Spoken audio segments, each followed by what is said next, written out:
నేను సెంట్రల్ అమెరికాలోని పనామాలో ఉన్నాను. నన్ను పేరు మోసిన కమినో రియల్ ట్రైన్లో డ్రాప్ చేయబోతున్నారు. 80 కిలోమీటర్ల పొడవున పావులా మెరుకులు తిరుగుతూ వెళ్లే ఈ రూట్ పనామా అడవి మీదుగా వెళ్తుంది.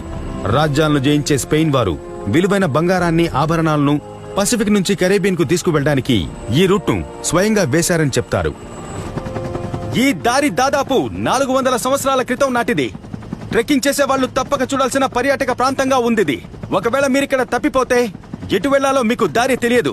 సేఫ్ గా బయటపడే అవకాశాలు చాలా తక్కువగా ఉంటాయి. నేను ఈ చారిత్రాత్మక మార్గంలో వెళ్తూ ఇక నుంచి బయటపడడం ఎంత కష్టమో మీకు చూపించబోతున్నాను. ఇక్కడ దేన్ని అంచనా వేయడం కష్టం.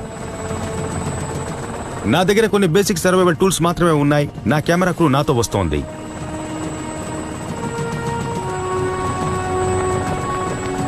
ఓకే, దిగండి బేర్.